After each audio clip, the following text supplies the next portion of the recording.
Pakistan peoples party के senior रहनुमा और मारूफ कबायली शख्सियत मीर फिदा हकीम रंद ने सेंट्रल जेल कराची में डीआईजी जेल खाना सिंध हसन सऊतू से मुलाकात की और सेंट्रल जेल का दौरा किया। इस मौके पर एसएसपी अब्दुल रहीम अब्बासी और डीएसपी यूसुफ भी मौजूद थे। डीआईजी जेल खाना सिंध हसन सऊतू ने मीर फिदा हकीम रंद को जेल के शोबे कंप्यूटर, शोबे पेंटिंग और दीगर शोबे जहां पर कैदियों को फनी सलाहियतों से आरास्ता किया जाता है विजिट कराया। मीर फिदा हकीम रंद ने जेल खाना की तरफ से कैदियों की फनी सलाहियतों की महारत की तारीफ की और कहा कि जेल में कैदियों को फनी सलाहियतों की फराहमी से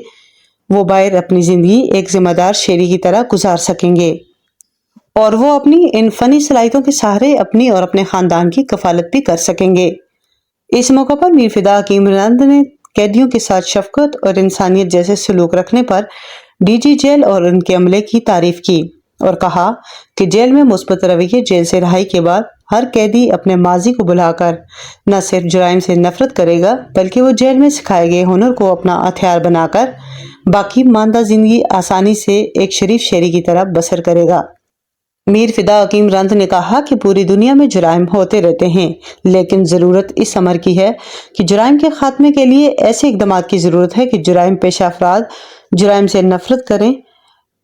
एक पुरअमन शेरी की तरह जिंदगी बसर करें। उन्होंने डीआईजी हसन सऊतू, एसएसपी अब्दुल रहीम अब्बासी, डीएसपी यूसुफ समेत जेलखाना के तमाम अमले के कारनामे को सराहा जो अपने फराइज मनसबी, ईमानदारी, नेक नीति और खुश उसलूबी से निभाकर एक अच्छे मुआशरे की तश्कील के लिए अपनी जिम्मेदारियों को निभा रहे हैं। जबकि डीआईजी हसन सऊतू ने मीर फिदा हकीम रंद की समाजी और फलाही खिदमात को सराहते हुए इनके लिए नेक जज्बे और नेक ख्वाहिशात का इजहार किया।